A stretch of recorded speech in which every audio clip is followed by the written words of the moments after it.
as a divine attribute describing God as a missionary. Dan ini ada orang juga yang mendefinisikan bahwa misi ini sebagai atribut gitu loh, ataupun menjelaskan sebagai misi Tuhan di dunia ini. Others are more restrained, using missionary to describe the hermeneutical key that unlocks the Bible story. Ada juga orang yang mencoba menggunakan program-program atau sebagai rupiah di hermeneutik yang berhasil dan segala macam.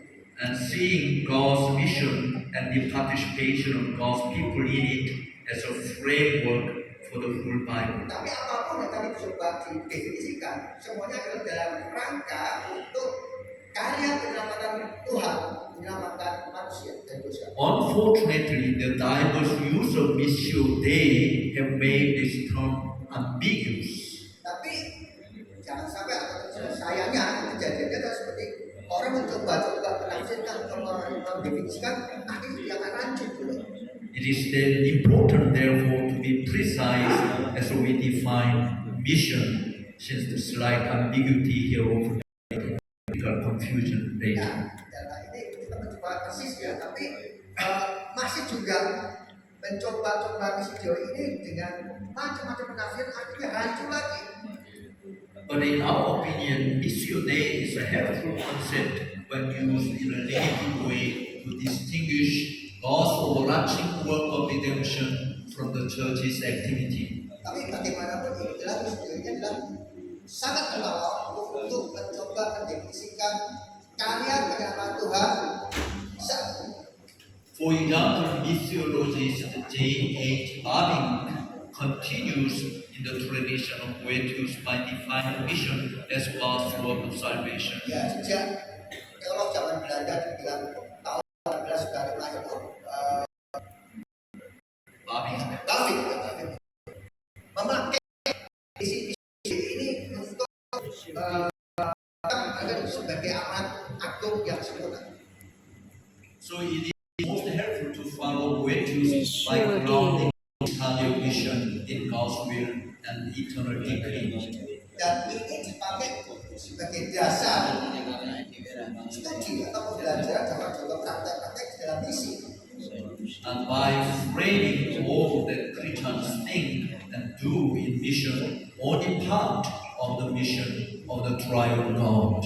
Dan juga menaruh dalam satu bingkai bahwa misi itu adalah karya Allah Bapa, Allah Putra dan Roh Kudus. So for our present study, therefore, I use the term God's mission simply to draw attention to the triune God's overarching work of redemption and to distinguish between the mission activities of the triune God and of His people in both Old Testament and New Testament. Tapi ujungnya sebenarnya kita perlu mengetahui bahwa kita ini mempelajari atau studi kita ini menyimpulkan bahwa misi Dio ini adalah karya Allah Bapa, Putra dan Roh Kudus dalam menjangkau jiwa-jiwa. Dan sampai sekarang itulah yang kita pegang. Baik kejadian lama ataupun kejadian baru. So to avoid misunderstanding, however, we must be careful to affirm the following. Jadi kalau dalam rangka supaya tidak salah mengerti, kita juga perlu belajar dengan hati-hati hal-hal berikut. First, God's mission activity in the world flows out of but must be distinguished from His gracious character. Jadi kita mencoba melakukan misi itu mengalir aja, tapi di dalam frame cara Tuhan. And second, Christ, our mediator, has a unique and central role in the history of God's mission. Yang kedua adalah bahwa Tuhan Yesus Kristus itu sebagai mediator itu adalah sentral utama dari kegiatan misi ini. And third, God's people in both Old and New Testament have specific rules and responsibilities within God's mission. Dan hal ini kita pegang tanggung jawab, baik tujuan waktu kejadian lama atau baru, kita tanggung jawab misi harus dijalankan. Fourthly, God's church has a subordinate role within God's mission, participating in it with the many activities of Christian witnesses. Dan gereja Tuhan itu adalah agen dari Allah untuk mengerjakan karya-karya Tuhan yang mantap. saya. So let us look at this point. Nah, You dalam hal ini sebenarnya agen materi sebenarnya kayak perusahaan punya anak buah, punya anak perusahaan itu sehingga sebenarnya kita nih jadi kayak sub-subnya dari karya. so our church in God's mission. Gereja kita adalah dalam rangka misi. You have to examine all your church mission works as I'm giving this topic today. Jadi ini lagi kita harus menghubungkan apa yang kita lakukan dalam misi gereja itu tuh nyambung dengan cara yang Tuhan lakukan. So your church in God's mission. Jadi gereja Anda itu sebenarnya dalam rangka misi Tuhan. Your Amen. local church has an important place in the bigger story of God's mission as part of God's plan for His church worldwide. Setiap gereja Tuhan, setiap gereja tempat Bapak Ibu berada ini adalah kepanjangan dari karya Tuhan dalam misi. Amin. So it is crucial to define clearly how the church and especially each one of our local churches fit within this bigger story. Jadi lebih jelasnya apapun yang Bapak Ibu lakukan di gereja Anda, gereja lokal ini sebetulnya dalam rangka sekali lagi misi apa? Yes. Three distinctions help you better understand the place of God's church within God's mission. Jadi ada tiga hal yang membedakan ataupun membuat kita tahu bahwa memahami lebih jelas mengenai karya Tuhan di dalam misi. First, as we consider above, the church's witness must be distinguished from the mission of the triune God. Jadi yang pertama, sekali lagi, kegiatan misi kita dalam gereja itu adalah kaitannya langsung dengan misi Allah. The mission of the church is only part of God's bigger plan. Jadi misi dalam gereja kita itu adalah sebagian dari karya Allah, misi Allah. So this fact is both humbling and liberating. Ini membuat Anda harus tahu diri lebih sadar, oh ya Tuhan ini karya Allah. Saya ini adalah bawahan saja. So your local church's witness is only a small part of what God is doing in the world. Jadi gereja kita karena kita ini sudah hanya sebagian kecil dari programnya Allah di sini. Gitu ya. We Amen. trust God to use our local churches in a way that advances His mission and brings Him greater glory. Yes. Intinya apapun yang dilakukan dalam misi di gereja kita itu dalam rangka untuk kebesaran kemuliaan Tuhan. Amen. Yes. Amen. The witness of the church is also different than the mission of Christ. Jadi menjadi kesaksian dari gereja-gereja ini sebetulnya agak beda dibandingkan misi Kristus. Remember this. Remember this. Ingat ini. Remember. Yes. Our activity Kegiatan kita cannot duplicate or repeat the unique place of Jesus Christ in God's mission. tadi kan dibilang ingat ini 2 kali 3 kali ingat ini. Kegiatan kita di gereja ini tidak boleh kayak copy paste atau menggantikan misi Kristus. Ya. Some churches, but some leaders of churches say, "Oh, now we're going to write chapter 29 of the book of Apostles." Once again, please. Let me once again. Some pastors or church leaders, they say we are going to write down chapter 29 of the book of Acts. Jadi kadang-kadang saking hebohnya, saking semangatnya gereja-gereja ini pendetanya akan bikin sendiri pasal 29. So many missionaries promoted, let's write the chapter 29 of Acts. Jadi kita akan bikin sendiri pasal 29 dari kisah para rasul. That is Pasal 30. teaching. Jangan cuma 29, You cannot write the 30 Bible. sampai 40. Jadi, kita tidak boleh, tidak bisa menulis Alkitab sendiri lagi. We Amen. are just a little part of God's mission. Yes. Kita cuma bagian dari misi Tuhan. Yes. Amen. So our primary role is to proclaim the gospel of Christ as we bear witness to what He has done. Jadi tugas kita utama adalah menjalankan misi Allah, misi Tuhan. Apa yang sudah dilakukan Tuhan itu juga Allah. Furthermore, the church's witness is guided by the sovereign mission of Christ's Spirit.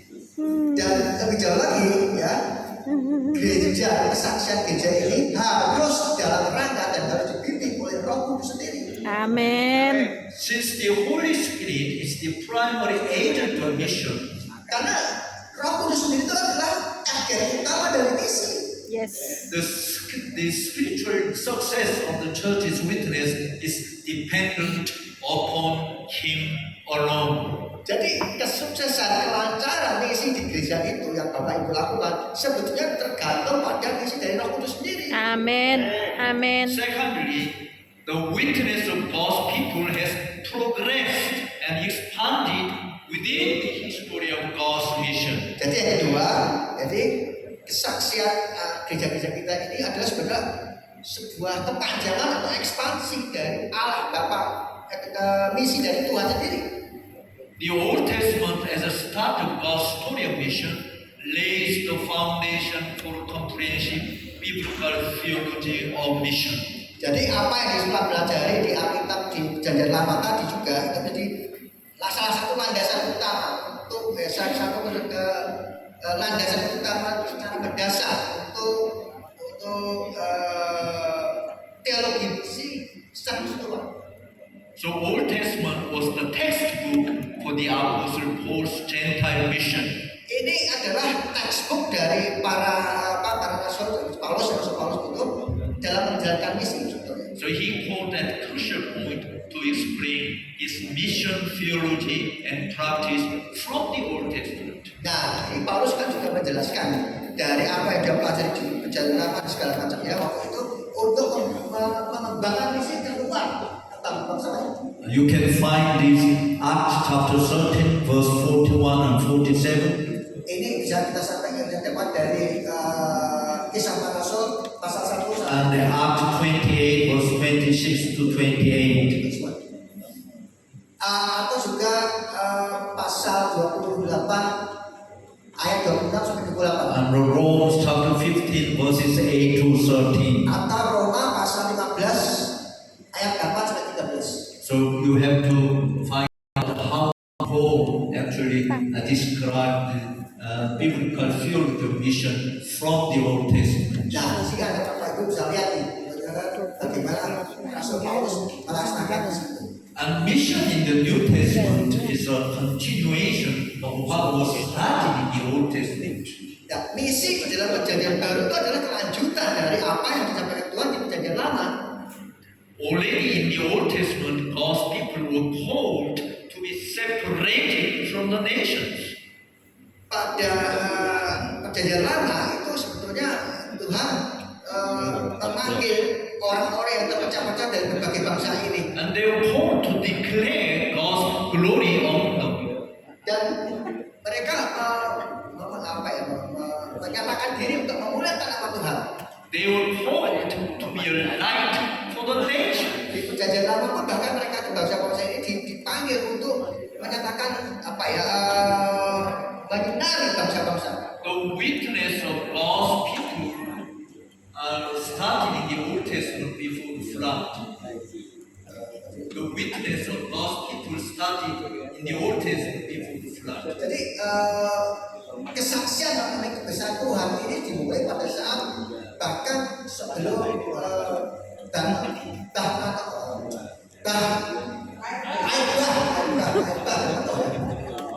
It continued and was greatly expanded in the New Testament after Christ's coming and the Spirit empowerment. dan terus berlanjut sampai Yesus datang kedua kali dan pemberdayaan dan Kudus. Yet, witness in the Old Testament was not identical to witness in the New Nah, Testament. tapi namun demikian menjadi saksi di zaman Perjanjian Lama dengan Perjanjian Baru itu agak sedikit beda juga. God's people in the Old Testament were not commanded by Christ to make disciples of all nations. Nah, di perjanjian lama itu bukan diperintah oleh Yesus Kristus langsung untuk menyebarkan ke seluruh dunia. They were not equally empowered by the Spirit of Christ for this enlarged task, though the Old Testament saints were certainly led by the Spirit of Christ to proclaim the gospel. Ya, ini juga agak beda juga. Waktu itu juga tidak langsung dalam pemberdayaan Roh Kudus sehingga kita bisa menyebarkan kemana-mana kepada bangsa-bangsa. So it's helpful therefore to compare and contrast God's mission in both Testament and to trace the progression of the church's witness within the bigger story of God's mission. Makanya akan sangat tolong kita ini mencoba mempelajari, membandingkan atau mengkontraskan misi Tuhan di dalam perjanjian lama baru untuk meneliti perkembangan dari gereja-gereja kita ini menjadi saksi. And certainly the church as God's people is both the object of God's mission and agent in it. Dan Tuhan, gereja Tuhan dalam hal ini baik gereja Tuhan menjadi objek dari misi Tuhan dan menjadi agen di dalamnya. We must keep this distinction in mind, not only as we interpret the biblical story of God's mission, but also as we seek to better understand our own role and Jadi responsibilities. kita nggak coba gereja kan nggak cuma coba mengintegrasikan sendiri apa ini apa itu soal misi, tapi mempraktekkan apa yang jadi tugas dan tanggung jawab gereja. We are the object of God's mission. Kita ini objek dari misi Tuhan. God came to this world to seek and to save you and me. Jadi Tuhan itu mencoba menyelamatkan kita semua. So, Anda dan saya. so we bear witness to what God has done for us, in us, and through us. Jadi kita ini perlu menjadi saksi bagaimana Tuhan sudah bekerja dalam diri kita, di dalam diri kita, melalui kita. Kita itu Tuhan. God has also, in His sovereign wisdom, chosen to use His people as an agent to further the course of His mission. Jadi Tuhan itu dengan daulatnya, dengan kekuasaannya, dengan kebijakan Tuhan, hikmat Tuhan, kita juga sudah memilih orang-orang yang untuk menjadi agen-agennya dalam menjalankan misi. God could have evangelized sinners without any human agency as He did in Genesis 3. Ya, kembali ke tadi ya, di Genesis kejadian nomor 3 di awal ini, Tuhan itu sudah menjadi utusan ide langsung, bahkan tanpa terlibatan manusia. He could have used angels as His messengers. Dia juga memakai agen mereka untuk menyabar pewartaan. But instead, He chose to use fallen sons and daughters of Adam to proclaim the message of Christ to the lost sinners and to declare His glory among the nations. Tapi sekali juga Tuhan Allah Bapa ini memakai kita semua secara berdosa ini untuk menyampaikan kabar sukacita, kabar baik ini kepada semua orang di dunia ini. Yesus Kristus. Therefore, as agents of God's mission, we bear witness to Christ through our lifestyle and with our works. Jadi In kita our akan word. menyampaikan menjadi saksi mewartakan Injil dengan kehidupan kita, dengan perilaku kita, dengan kata-kata kita, dan firman Tuhan yang kita dan diri kita. In the medieval history, we see many good writings from the monks in the monasteries. Kita seringkali belajar dari orang-orang yang belajar dari apa ya, monastery itu kayak tempat Like a temple. tempat seminari lah, mirip seminari aja begitu. Monastery used to be as a school to train for the candidates for the Sekolah ministry in the pelatihan. medieval time. Ya, di monastery itu kayak sekolah teologi zaman Sekolah dulu, sekolah ya, pelatihan. mencoba ya melahirkan para misionaris apa ya. And also they train themselves to be a good servant of God in the monasteries. Ya, kayak para pastor zaman dulu itu kan sekolahnya dari monastery ini. Ya, Kayak seminar, ya, kayak dia seminari ya wes. itu ini lebih kuno lah. Monastik itu kayak yang sekolahnya ya. Zaman dulu. Zaman The dulu. monastery was located in Zaman dulu. isolated place of God. Biasanya kan tempat-tempat sangat jauh. So they were Pelosok-pelosok. separated from the common life. Tempat-tempat yang sepi. Biasanya orang Katolik tahu kayak sahabat. So they spend most Ya kayak biara lah, biara. they spend most of the Biarawan. time to study for the God, Ya, biara. to pray to God, Biarawan and orangnya. to work Nah, as di a situ labor. itu biasa jadi tempat belajar mengenai firman Tuhan, belajar untuk merenung dan juga hal-hal lain terkait Tuhan. But one of the monks who worked in the monastery said this. Tapi mereka yang sudah pernah di Mon. katakan tempat biara adalah ya. Life of the minister Dan itu kan seorang pelayan should be a gospel for the believers. harus menjadi injil bagi para orang percaya. Life of believer Kehidupan orang percaya Percaya. should be a gospel for non-believers. harus menjadi harus menjadi orang yang tidak percaya. So God has called us to be a light for the world, not light for the church. Makanya Tuhan Yesus bilang, jadilah kamu terang dunia, bukan cuma terang di dalam gereja.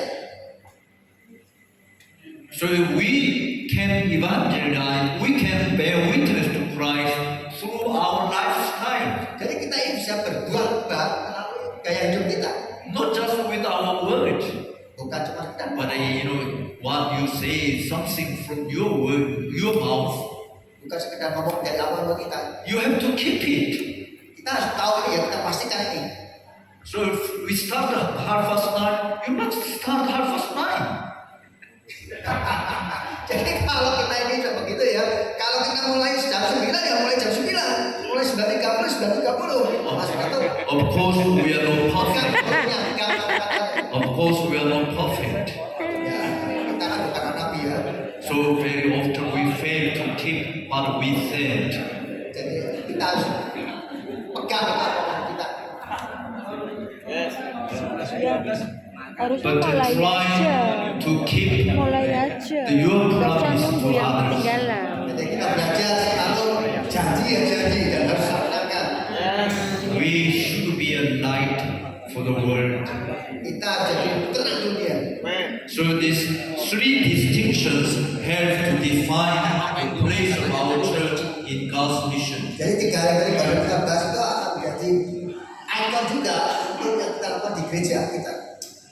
So the Natasha said this is time to break for food. For lunch.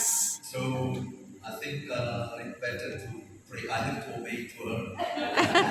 Better to start it after lunch. Ya, ini saatnya untuk makan siang. Saya lebih baik